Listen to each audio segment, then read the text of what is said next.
বাংলাদেশ জামাত ইসলামী বাংলাদেশের এই জমিনে এমন কিছু ব্যক্তি উপহার দিয়েছে, বাংলাদেশ জামাত ইসলাম উপহার দিয়েছে, মাওলানা মতিউর রহমান নিজামী বাংলাদেশ জামাত ইসলাম উপহার দিয়েছে, আলী আহসান মোহাম্মদ মুজাহিদ বাংলাদেশ জামাত ইসলামী উপহার দিয়েছে, আল্লামা দেওয়ান সাইদির মতন দিগ্গজ যাদেরকে পুরো পৃথিবীর আমি যাদের সুনাম সুখ্যাতি রয়েছে তার বিপরীতে আমরা যদি দেখি এই আওয়ামী লীগ বাংলাদেশে উপহার দিয়েছে, এই যে স্বামী মুসলমানের মতন গডফাদার এই আওয়ামী লীগ উপহার দিয়েছে, বেরিস্টার জয়নাল হাজারী আওয়ামী লীগ উপহার দিয়েছে, বেরিস্টার নিজাম হাজারী এই আওয়ামী লীগ উপহার দিয়েছে, আমাদের পৌরসভার তাজ নিজামুদ্দিন সাজার ঠিক কিনা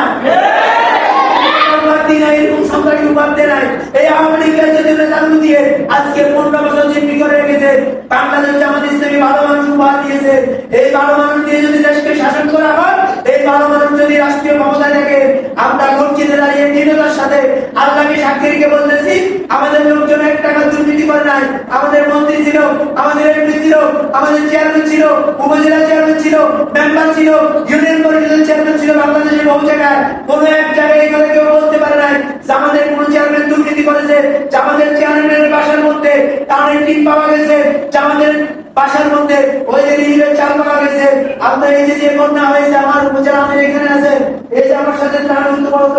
এই যে কাপড় আমার বাড়ির পাশে এই যে প্রশ্ন কেউ বলতে পারবে না আমি আমার বাড়ির পাশে কোনো টাকা দিয়েছি, কেউ বলতে পারবে না অন্যায়ভাবে আমার বাড়ির পাশে দলীয় লোক দেখে দেখে টাকা দিয়েছি। আজ পর্যন্ত 1 মাসে আমরা বাংলাদেশ জামাত ইসলামী যে গ্রামগুলো মানুষকে দিয়েছি, যে নগদ টাকা দিয়েছি, এই টাকার পরিমাণ প্রায় 70 লক্ষ টাকা। আলহামদুলিল্লাহ বলবেন না? বলতেছি 70 পয়সা আমরা আমাদের পকেটে ঢুকাই নাই, 70 পয়সা ঢুকাই নাই।